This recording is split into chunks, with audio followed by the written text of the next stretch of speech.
Olá! Vamos mergulhar num dos maiores paradoxos do nosso tempo. Numa época que promete mais liberdade do que nunca, por que será que tanta gente vive à beira do esgotamento? Vamos juntos entender as raízes desse cansaço que parece ser de todo mundo. Sabe aquela sensação de que é preciso estar sempre produzindo? É uma pergunta que, olha, assombra muita gente, né? Aquele sentimento de que cada minuto tem que ser otimizado e que o descanso, bom, o descanso virou só uma ferramenta para a gente conseguir produzir mais logo depois. É uma pressão que parece vir de todos os lados, mas no fundo, a cobrança mais implacável acaba vindo de dentro. O filósofo Byung-Chul Han dá um nome para isso: sociedade do desempenho. É uma era definida não pelo que é proibido, mas pelo incentivo constante.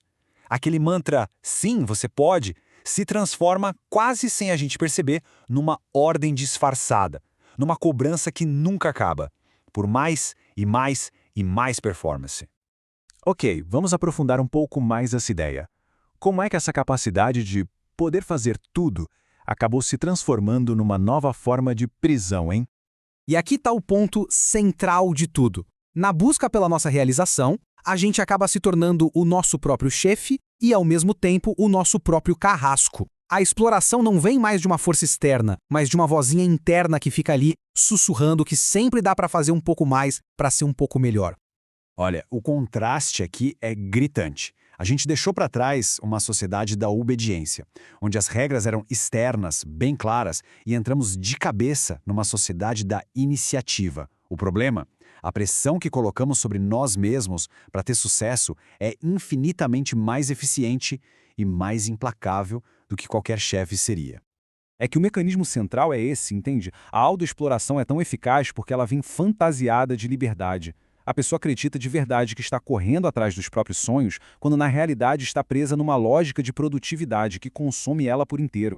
E quais são as consequências reais disso tudo? O que acontece com a gente quando a mente simplesmente não consegue mais desligar? O Byung-Chul Han argumenta que essas doenças não são como infecções virais. São, na verdade, infartos psíquicos. São as doenças típicas de uma sociedade que exige positividade e desempenho o tempo todo, levando nosso sistema neurológico ao limite. Essa imagem da Coreia do Sul, que é o país natal do Han, é um retrato muito poderoso desse esgotamento. Pensa só.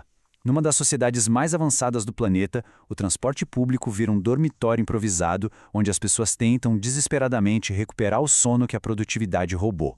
E claro, a tecnologia joga gasolina nesse fogo todo.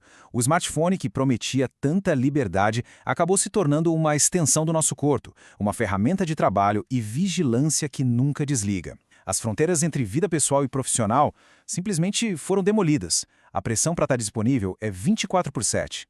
É quase como se a gente virasse um atum, sabe? Aquele peixe que precisa nadar o tempo todo para conseguir respirar. A gente sente que precisa estar nesse fluxo contínuo de atividade só para poder existir. Parar parece significar a morte, seja profissional ou até social. Mas olha só que interessante. Tem uma reviravolta surpreendente acontecendo.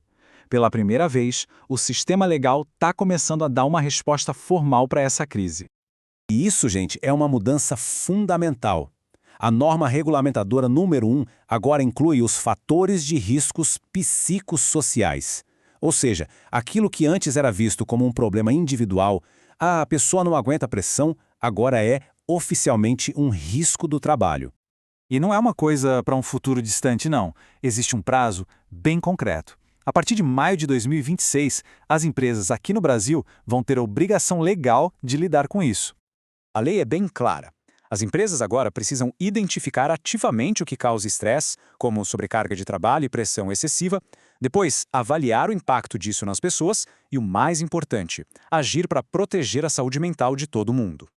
E essa é a grande virada de chave. A responsabilidade está sendo transferida. A conversa deixa de ser sobre a resiliência do indivíduo e passa a ser sobre a obrigação do sistema em criar um ambiente que não adoeça as pessoas. Mas para além da lei, como é que a gente pode resistir a essa pressão no dia a dia? Vamos voltar lá na filosofia do Han para buscar uma pista. A proposta dele é o não fazer, que é o grande antídoto para a histeria da performance. E não se trata de preguiça, viu? É a capacidade de hesitar, de se abrir para o ócio, de deixar a mente vagar sem um objetivo claro. É justamente nesse espaço vazio que a criatividade e as grandes ideias aparecem de verdade. Han até cita um personagem da literatura, o Bartleby, como o herói dessa resistência. Essa simples frase, "eu preferiria não", é uma recusa radical a toda essa lógica do desempenho. É uma afirmação de soberania sobre o próprio tempo e a própria energia. E aqui vem uma ideia bem surpreendente. Han faz uma diferença entre o cansaço do esgotamento e um outro tipo que ele chama de cansaço fundamental. Esse cansaço pode ser positivo, é aquele que nos abre para o mundo, para os outros, diminuindo o foco exagerado em nós mesmos e criando espaço para a conexão e a empatia. E tudo isso nos deixa com uma reflexão final. Agora que a própria lei está empurrando as empresas para uma cultura de mais pausa, a questão se torna bem pessoal. Se a oportunidade de parar for realmente dada, será que estamos dispostos a abraçá-la? Ou será que a tirania do "eu posso" já se tornou parte de quem nós somos?